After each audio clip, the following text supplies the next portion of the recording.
wanted to know when we had Human Rights Day at the market, that's what we decided to do when the Nazis were marching at Coeur d'Alene. And we did collect money, and we gave it to help build the Anne Frank Memorial in Boise, and our names are there. And so we've been doing that every year. But I wanted to ask, how do you deal with hatred that's more subtle, that is not out, but you know it's there? Talking about overt versus covert. Yes. Dr. King said he had more trouble with covert than he did overt, because it's hard to, well, you just have to take it case by case. And let me give you a couple things. Normally I'll speak to this too. And I think sometimes you have to be very gentle, not push people away. I'll give you an example of what it turned out to be kind of overt, but it was somewhat covert too. A student came to my office and he was trying to please me. He wasn't really nice. He's from Montana, and he said, Tony, he said, I want you to be proud of me. I grew up in a family that was very prejudiced against African Americans, and I've got rid of that. I said, well, congratulations, I'm so proud of you. He said, but I have to tell you about those Indians in Montana. And I said, sit down, we have to talk for a while. I said, you're categorizing your prejudice. And we had a long talk. He cried, and we made progress.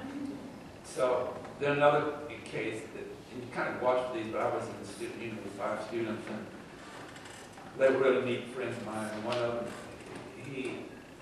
I know sometimes people tell jokes from their environment background, they don't realize that they are what they're saying.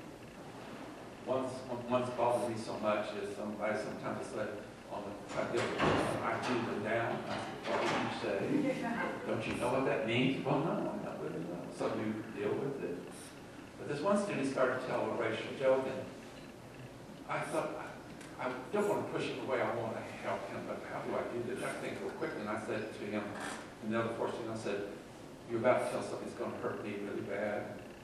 I'm going to excuse myself from the table. You tell him to come and get me, and I'll come back to the table. He said, oh, I apologize, I won't do that. And so maybe, normally they want to speak. Well, I don't know, this is Idaho, it's really anything that's subtle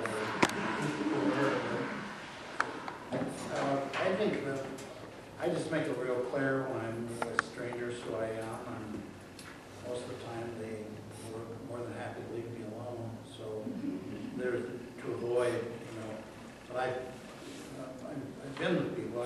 You probably had the same example where people will want to tell you a racist joke to test your feelings. They try and try to draw you out to see where you're at, and I just refuse to listen to them. So that's my response. They don't sit down and cry with me. They're angry. He's such a great friend. Sometimes we have a little bit of an approach on something, but I guess as a teacher, I'm trying to win everybody we can. And but there are people who. And one time there was a sociologist that we should sit down and look and work out our differences. And I said, what does that mean?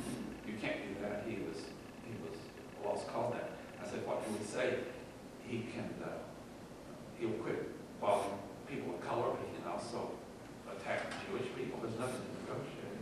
So in those cases you can.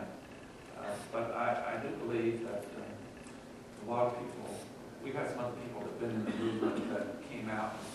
There was a racist skinhead we worked with, and he changed. And so you want to give people a chance if you can.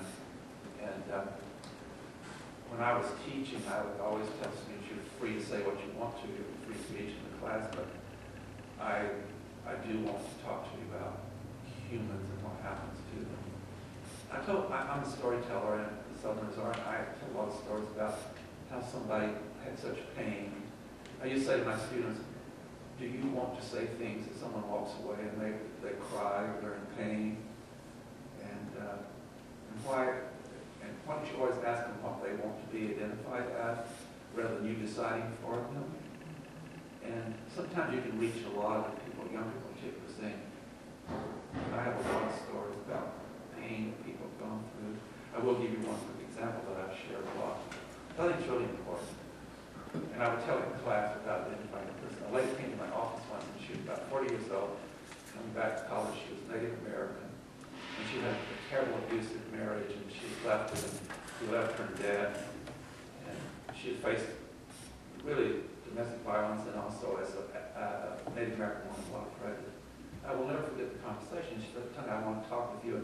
It's a great honor when someone has faced that wants to share with you. Personally, it's a great honor to you that they do that." And she had on a dress, and she said, "Tony, I've been through so much, and I have so many mental scars." And she said, "Let me explain it to you this way." And she kind of quoted it. She said, "See there, I got injured one time, it's healed, but look, it's not a hole, it's sunken in." She said, "That's where I am up here. I healed, but I have scars that won't go away." And I said to her, "Don't you realize you're not the one with the problem? Those who do that, you're the ones with the problem." She said to me in her response, "Intellectually, I know you're right, but emotionally, I cannot feel whole."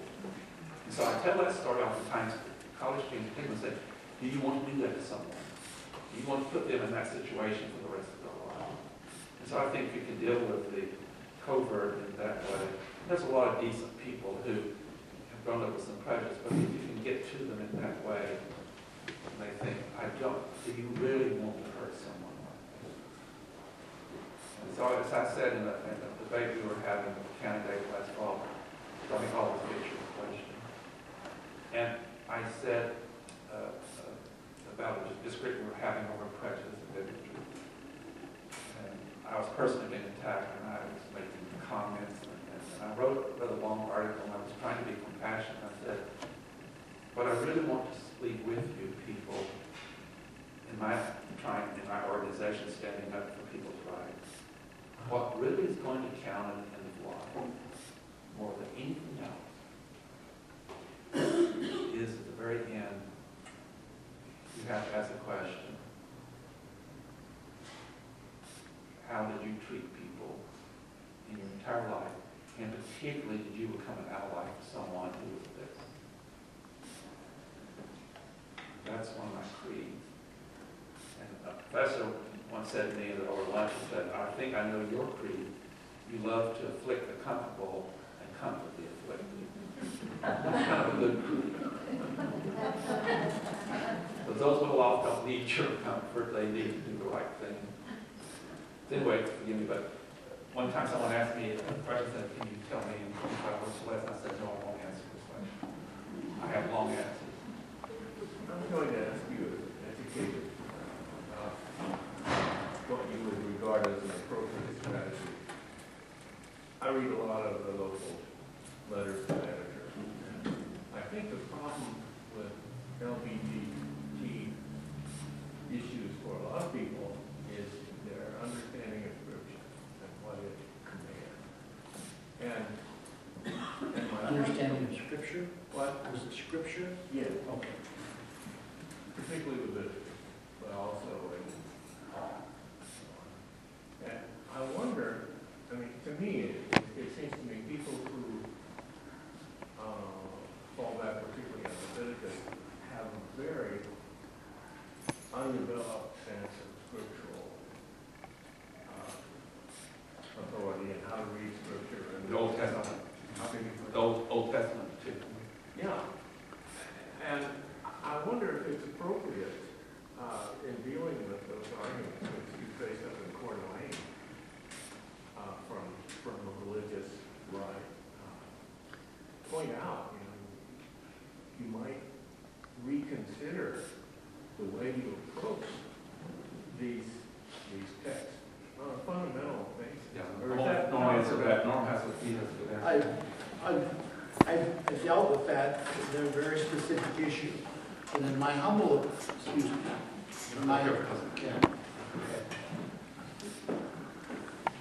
I'm not very learned in biblical text, I can tell you that, straight out. But I regard the issue of religion and the gays and lesbians as strictly political, has nothing to do with religion. And I'll tell you why. We do not, in the religious community in America, We don't care one way or another whether a man goes out and gathers wood on the Sabbath. We've got in Idaho, when you've got Sabbath wood gatherers over here and gays and lesbians over here, there's a lot more Sabbath wood gatherers. And God and Moses together and the Israelites killed this wood gatherer because he was gathering wood on the Sabbath. They didn't kill the lesbians and the gays. They killed the wood gatherer. Religion today doesn't care whether you gather wood on the Sabbath. So they've made a political decision, not a religious decision, not a moral decision. They made a political decision, a secular decision, not to bother the wood gatherers. But they do bother gays and lesbians, which in the eyes of the Bible is a lot lesser of a sin, if it's a sin at all. Well, usurers too. And usury. And I think that these repellent Christians in Tennessee that dance with rattlesnakes are more biblically accurate than a lot of people that don't dance with rattlesnakes. Because it's very clear in Mark that you can dance with rattlesnakes with impunity if you believe in God enough. And I don't dance with rattlesnakes. I will tell you categorically that I don't now, and I never going to. But it doesn't even occur on my radar to do that. But as a biblical text, you should dance with rattlesnakes. Those guys in Tennessee are right. Yes, ma'am. What I see a lot with people using religion as an argument against queer issues is they use the Bible with selective reading. They only see what they want to see in it.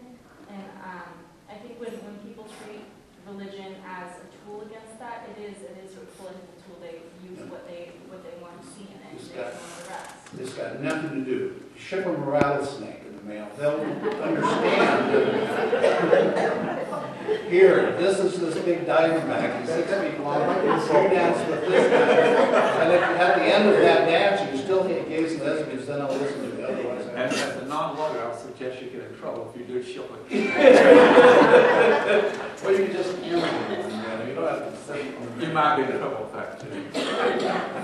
The court has said about that adults, at least the Court of Appeals in Tennessee said, adults, if they wish to consent to handle snakes, they can, but you can't force someone to handle if they don't want to. You can't let children. So if I say to Joanne, here, you're going to handle this snake, and I don't want to, then I'm in trouble if I give it to you. Yeah, okay. Well, that's a good and decent point. We live in America where you don't have, you're not required to dance with rattlesnakes.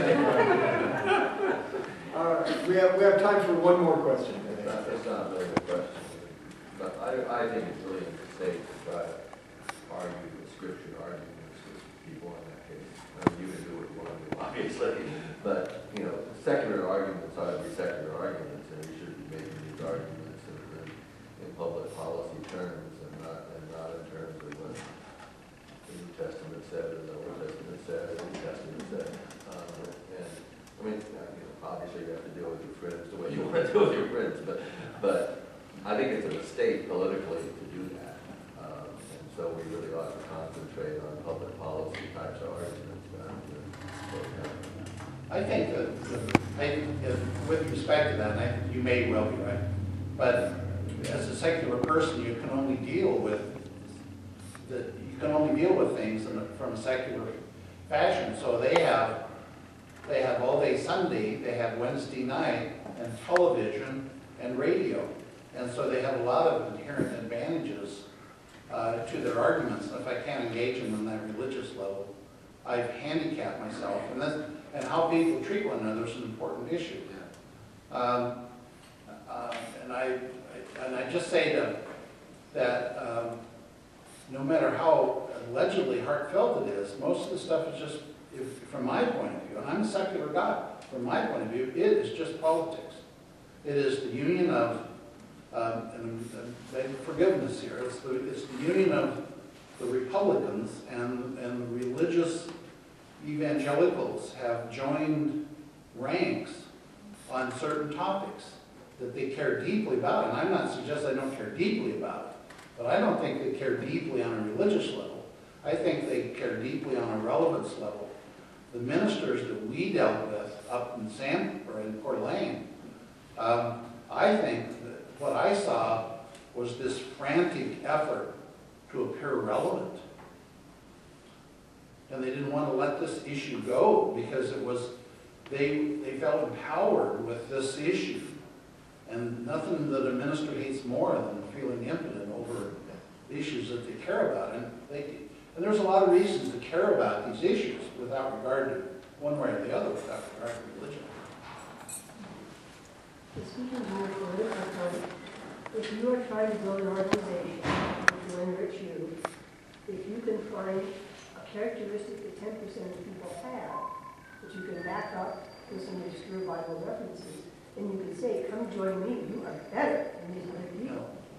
And God likes you best, quite clearly. Yeah. So it's an extremely persuasive argument to have a common sinner, or a common enemy, or a common evil person, Absolutely. that you're clearly not. Absolutely. And I don't think that we're ever going to get away from the power of being able to teach to people who are better than these 10%. They are sinners. Yeah, and as a corollary to that, the people that write religious tracts and attract great attention through those tracts are the most self-referencing people in the world. The Jews wrote the Old Testament, and big surprise, the Jews are the chosen people of God as they wrote their own text.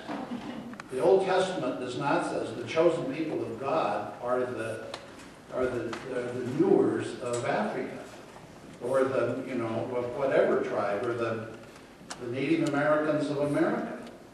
They never say that. They always self-reference themselves.